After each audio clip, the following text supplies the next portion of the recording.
Tân ar y Comin, T-Llew Jones, Pennod 13.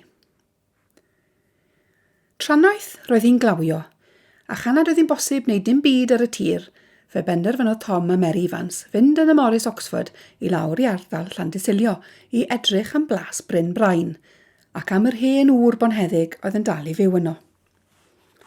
Roedd Tom Evans wedi darganfod y noson cynt fod yr hen gyrnol Phillips yn fyw, drwy ffonio vicer Llandysilio i holi ei hanes. Roedd y vicer wedi dweud bod yr hen ŵr bonheddig yn fyw, ond ei fod ers blynyddoedd yn fethedig mewn cader olwyn. Effaith hen ddamwen wrth hela. Ond fe fyddai'n dod i'r cwrdd cymundeb yn yr eglwys unwaith bob mis o hyd. Ond yn anaml y cael neb i weld, ac anaml iawn y byddai'n mynd o gwmpas yn ei gar nawr. Roedd ei chwaer Mrs Matilda Langdon a'i mab Rodney yn byw ym Bryn Brain gydag ef nawr. Ar ôl cael y wybodaeth yma gan y vicer, roedd Tom a Mary Evans wedi bod yn trafod a dadlu ynglyn â'r hyn oedd orau ei wneud nawr, ar ôl i Mrs Evans agor yr amlen a darganfod y ddwy dystysgrif bwysig. Roedd Tom Evans yn bendant o'r farn bod rhaid mynd ar unwaith i weld yr hen ŵr bonheddig ym Bryn Brain. Nid oedd ei wraig mor siŵr. Roedd hi'n cofio am y bachgen swil yr oedd yn well ganddo gysgu ynghyt yr hwyad nag mewn tŷ ac gwely cyffyrddus. Y sipsi bach oedd wedi treulio ei fywyd i gyd mewn carafan, yn symud o hyd o un man i'r llall. A fydde fe yn diolch iddi hi a'i gŵr am ddarganfod fod ei dad a'i daid yn wir bonheddig? Ond o'r diwedd, roedd ei gŵr wedi ei hargyhoeddi fod yn rhaid mynd i Bryn Brain i siarad â'r hen gyrnol Phillips. Roedd hi ond yn deg iddo gael gwybod. Felly, ar ôl i Megan y Gwilym fynd lawr i'r pentre i gwrdd ar bws i fynd i'r ysgol, roedd y ddau wedi cychwyn yn y Morris trwy'r glaw am Llandysilio. Teimlai Mrs Evans dipyn yn gynhyrfus, ac yn awr ac yn y man, roedd ei llaw yn yr amlen y gariau tu fewn i'w blows wen sydan. Ceisiau ddyfalu beth fyddai ymateb yr hen ŵr bonheddig i'r stori oedd ganddynt i'w hadrodd wrtho. A fyddai'n ceisio gwadu'r cyfan, a fyddai'n ei herlyd neu'n ei croesawu ar ôl cael yr hanes fod ganddo ŵyr. Byddai'n rhaid aros i gael gweld. Yr oedd plas Bryn Brain o fewn ergyd carreg i hen eglwys lwyd dawel Llandysilio. Tom Evans welodd enw'r plas wedi ei gerfio ar biler a safau ar ben lôn gul a choed yn tyfu ar bob ochr iddi. Stopiodd y car ar unwaith. Wedi sylwi'n fwy manwl, gallent weld simneuau tal yn codi uwch ben y coed yng ngwaelod y lôn. Trodd Tom Evans ben y car i'r lôn, a gaeth i lawr y hyddi'n araf, gan ei bod braidd yn arw a charegog.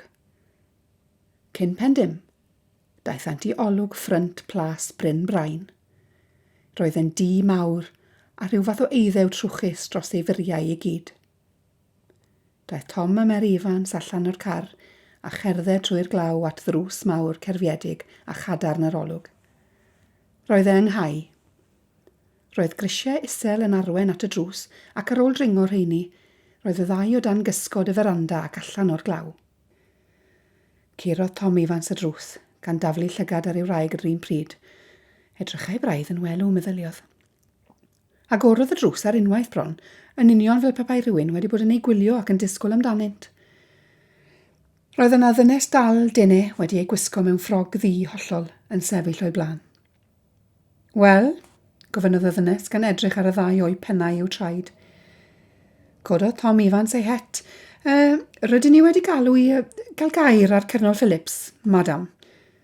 O ie, a'ch enw a'ch busnes chi, sir? Daliai'r ddynes ei phen yn uchel, gan edrych i lawr ei thrwyn ar y ddau yn y drws. Tom Evans ydw i, madam, cyfreithwr, ac mae busnes i ar Cyrnol Phillips.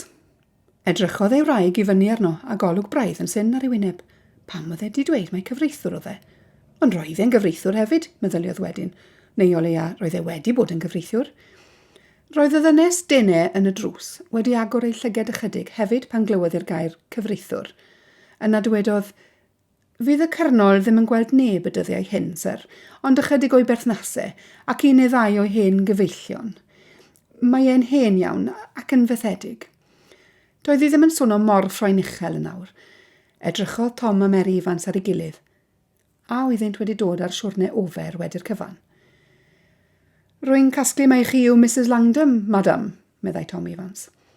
Unwaith eto, agorodd y ddynes dal dene ei llyged. Ie, ond sut... Mae ein busnes ni ar Cyrnol Phillips yn bwysig, madam, coeliwch fi. Fasai'n wraig a finne ddim wedi dod yma heddi trwy'r glaw, ond i bai bod gynnon ni fater o'r pwys mwyaf i'w drafod gydag e. Fi sy'n gofalu am holl fusnes ymrawd y dyddiau hyn, sir, felly os oes gennych chi rhywbeth pwysig, fe fe rhaid i chi drafod e gyda fi. Beth yw'ch busnes chi, sir? Unwaith eto, edrychodd Mr a Mrs Evans ar ei gilydd. Roedd hi'n amlwg na wyddent beth i'w wneud nesaf. Doedden nhw ddim wedi disgwyl dim byd fel hyn. Mae gynnon ni yn ein meddiant ddwy dystysgrif, madam, meddai Tom Evans yn araf. Tystysgrif priodas mab y Cyrnol Phillips, y diweddar John Walter Phillips. Stopiodd wrth weld yr olwg ryfedd ar wyneb y ddynes yn y drws. Roedd ei llygad yn fflamio gan ddicter ac roedd hi wedi codi ei llaw fel pa hi'n barod i daro Tom yn ei wyneb. Rydych chi'n dweud celwydd, sir, meddai mewn llais isel, fe fi mab unig fab y Cyrnol farw'n ddibriod. Sgwydodd Tom Evans ei ben. Mae'r dystiolaeth gyda ni. Profwch hynny, meddai'r wraig fan heddig ar ei draws. Dangoswch eich dystiolaeth i fi, wedyn falle cewch chi weld ymrawd. Aeth Mary Evans at ei mynwell lle roedd ramlen bwysig, ond cyn iddi allu ei thynnu allan, clywodd ei gŵr yn dweud, fedrwn ni ddim dangos dim byd ond i'r Cyrnol ei hunan rwy'n ofni. Celwydd, does gennych chi ddim tystiolaeth. Rydych chi wedi dod yma i'n dwyllo ymrawd. Ewch ar unwaith cyn y byddai'n galw'r polis. Yn sydyn, roedd hi wedi camu nôl ac wedi cael drws yn ei wynebau. Safodd y ddau'n edrych ar ei gilydd am foment hir. Ni wyddent beth i wneud yn awr. Yna, fe cawsant ei hunain yn cerdded yn araf trwy'r glaw yn ôl at y car. Roedd gwryd coch ar wyneb Mary Evans. Ar ôl eistedd ar sedd y Morris Oxford dywedodd, "Ych fi, dyna ein fenyw ddrwg dybus yn dyfe." Cychwynodd ei gŵr y peiriant heb ddweud dim. Beth nawn ni nawr, gyfnodd Mrs Evans, wrth i'r car fynd yn araf ar hyd y lôn goediog tua'r ffordd fawr. Sgwydodd Tom Evans i ben. Roedd honna'n awyddus iawn i ni beidio cael gair ar hen ŵr, ond oedd ei Mary. Oedd, ond roedden ni'n ddiarth. A phe byddwn ni wedi dangos y tystysgrifau iddi. Dim o gwbl, Mary.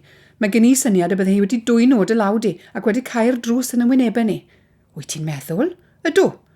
A dweud y gwir, dwi'n dechrau cael syniadau, mae lady. Be ti'n feddwl? Erbyn hyn, roedd y car wedi cyrraedd pen ucha'r lôn ac wedi aros yno. Yn lle ateb cwestiwn olau i'w wraig, fe atebodd Tom Evans yr un oedd hi wedi ofyn y funud ynghynt. Rhaid i ni fynd nawr i gael gair gyda'r vicar, Mary. Roedd vicar Llandysilio, y parch Glyndŵr Richards, yn y tŷ gwydyr wrth dalcen y ficerdy. Gallent ei weld drwy'r gwydyr glib yn plygu uwch ben rhyw blanigyn bach gwyrdd y tŷ mewn. Rhaid i fod wedi clywed sŵn y car, oherwydd daeth allan o'r tŷ gwydyr ar yr un pryd ac y gyrhaeddodd y Morris ddrws ffrynt y ficerdy a sefyll yno. O dewch i'r tŷ o'r glaw, meddai'r vicar, cyn gwybod hyd yn oed pwy oedden nhw, na beth oedd ei neges. Gymaint yn wahanol i'r croeso a gawsant yn y plas rai mynd i deng hynt, meddyliodd Mary Evans. Aeth y vicar a hwy ystafell a oedd yn amlwg yn llyfrgell iddo. Roedd rhesi o lyfrau trymion yr olwg o gwmpas y muriau i gyd. Dyn tal esgyrnog oedd y vicar, a'i goler gron yn hongian yn llac am ei wddf. Beth rhyfedd ei fod yn gweithio yn y tŷ gwydyr yn ei goler gron hefyd, meddyliodd Mary Evans. Eisteddwch, gnewch eich hunain yn gyfforddus, meddai wrthynt, gan gyfeirio a bus pryddlyd at gadeiriau esmwyth oedd o gwmpas y stafell. Hwch, dyna hen fore glib ond fe. Dwi ddim yn meddwl yn bod ni'n nabod yn gilydd, neu a dwi wedi colli. Na, dyn ni ddim wedi cwrdd yn y cnawd o'r blaen, vicar, meddai Tom Evans gan wenu.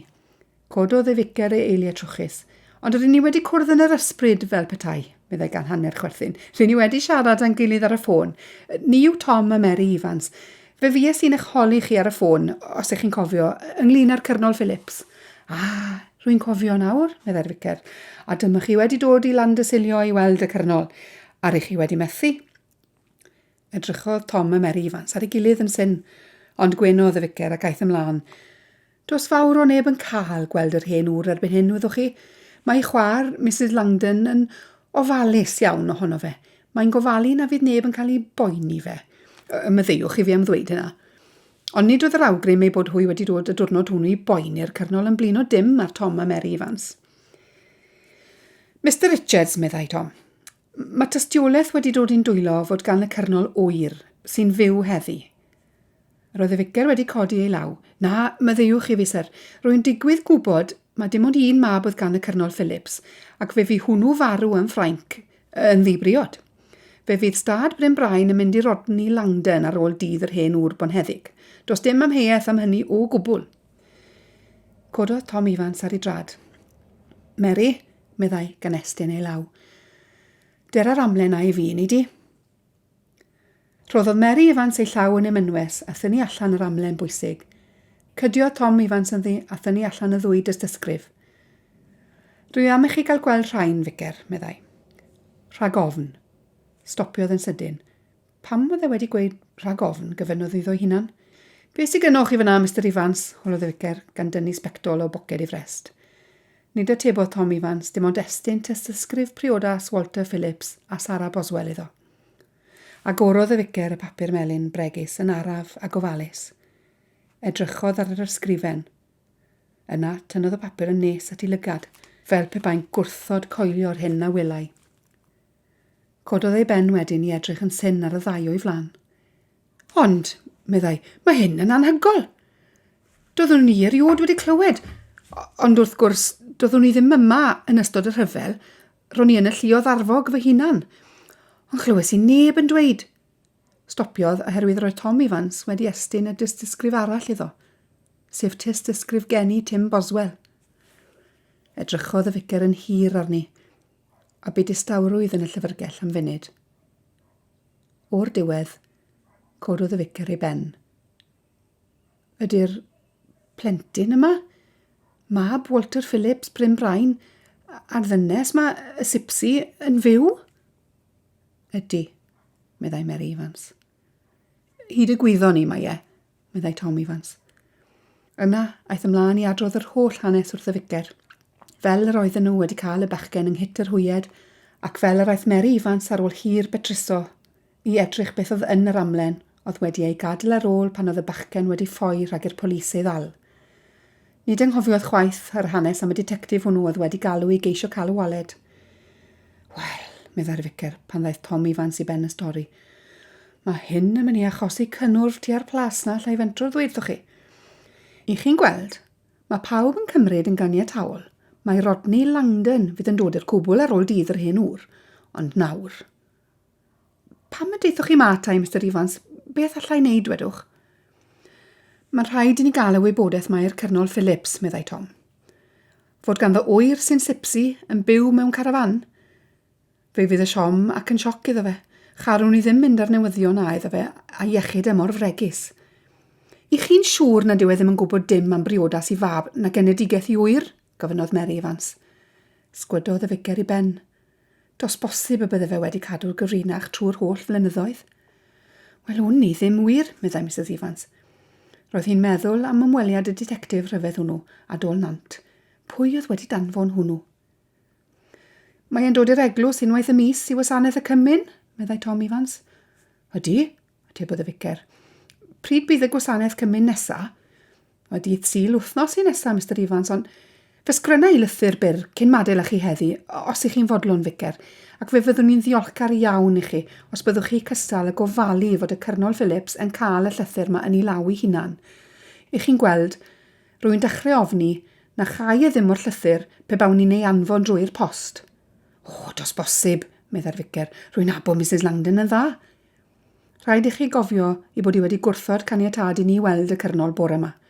Mae'n bosib ei bod i, rhyw fod neu gilydd, yn gwybod fod yna oer, a'i bod hi'n ceisio cadw'r wybodaeth oddi wrth ei brawd. Dwi'n yn credu hynny am foment, Mr Evans, ond gan eich bod chi wedi dod yma'r holl ffordd i weld y Cyrnol ac wedi cael eich siomi, fe roddai'r llythyr iddo fe, os byddwch chi'n fodlon i fi gael cip arno ar ôl i chi sgwennu fe.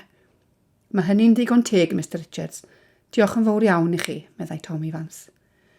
Cofiwch, meddai'r ficer, fel pe bai wedi difaru'n barod addo gwneud y fath beth. O'n ni ddim yn nes i'n iawn i addo'r fath beth i chi. Fe all yr hen ŵr bonheddig ddigio am byth wrthai, heb sôn am Mrs Langdon sy'n aelod ffyddlon o'r eglwys mae'r un fath a'i brawd. Wel, ficer, o leiaf fe fyddwch chi wedi rhoi cyfle i'r gŵr bonheddig, fe fyddwch chi wedi rhoi'r wybodaeth iddo fe. Os bydd e'n dewis anwybyddu'r wybodaeth a gwrthod cydnabod bod Tim yn wyr iddo, yna, dyna ddiwedd ar y peth. ond rhaid i chi feddwl am yr ochr arall i'r ddadl hefyd. Beth pe byddai'r cyrnol yn falch o glywed fod ganddo wyr o gwbl? Sipsi neu byd o? Rydych chi'n iawn, Mr Evans. Mae'n deg ac yn rhesymol iddo gael gwybod beth bynnag. O'r gore, mae yna bapur ac inc ar y nesg fanco. A thra byddwch chi'n ysgrifennu fe, fe ai wneud drefnu cwpaned bach o de.